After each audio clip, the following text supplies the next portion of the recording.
પચ્છેગામ નીચ મંદિર પ્રવેશોત્સવ અવસરે ગુજરાતના સીએમ અને ભાજપ ગુજરાત અધ્યક્ષ પહોંચ્યા પચ્છેગામ। ભાવનગર જિલ્લાના વલભીપુર તાલુકાના પચ્છેગામ ખાતે તારીખ 22 થી 28 ફેબ્રુઆરી સુધી મુરલીધર દાદાના નીચ મંદિરમાં પ્રવેશ મહોત્સવનો પ્રારંભ થયો છે।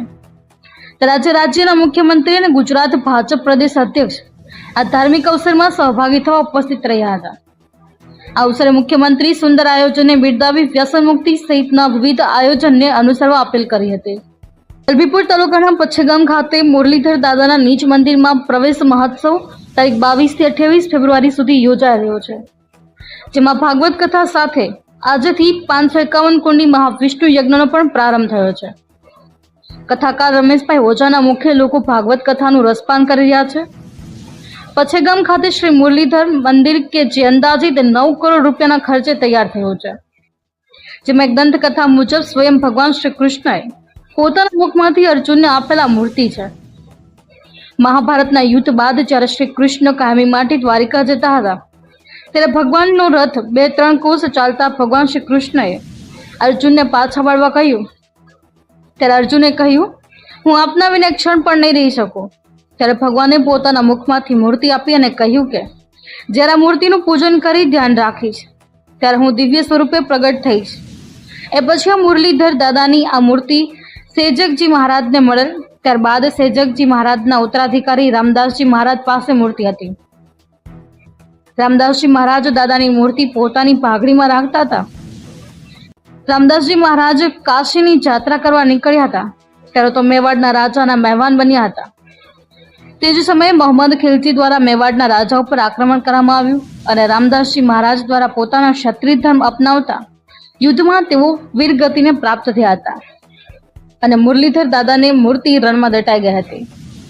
રામદાસજી મહારાજના પુત્ર વિસોજી મહારાજને મુરલીધર દાદા સપનામાં આવ્યા અને મેવાડમાં ચોક્કસ જગ્યાએ ખોદકામ કરતા ફરી મૂર્તિ મળી આવતા ઈસવીસન 1622માં વૈશાખ સુદ બીજના દિવસે મૂર્તિની સ્થાપના કરવામાં આવી અને ત્યારબાદ પચ્છેગામ વસાવવામાં આવ્યું હતું।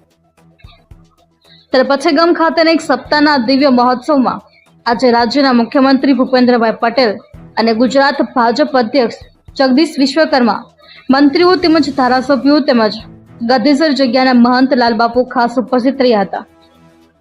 આ તકે મુખ્યમંત્રી આવા દિવ્ય આયોજન બદલ આયોજકોને શુભકામના પાઠવતા કહ્યું કે વડાપ્રધાન નરેન્દ્રભાઈ મોદી દેશની સંસ્કૃતિ અને વિરાસતને પ્રોત્સાહન આપી રહ્યા છે, ત્યારે આવા ભવ્ય ધાર્મિક આયોજન થકી સંસ્કૃતિ વધુ ઉજાગર થશે, જેની અસર વર્ષો સુધી જળવાઈ રહી છે।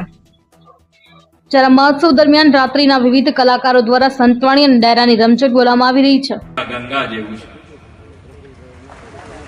આવા ભવ્ય આયોજન માટે સમગ્ર ગોહિલ પરિવાર, સેવાભાવી ટ્રસ્ટ તેમજ શ્રદ્ધાળુ ભક્તોને હૃદયપૂર્વકના ખૂબ ખૂબ અભિનંદન પાઠવું છું। વિશ્વ નેતા અને યશસ્વી વડાપ્રધાન શ્રી નરેન્દ્રભાઈ મોદીએ સનાતન સંસ્કૃતિ, ધર્મ અને વિરાસતોના ગૌરવની આપણી પરંપરા વિશ્વમાં ઉજાગર કરીને ધર્મ સંસ્કારનું પુનર્જાગરણ કર્યું છે।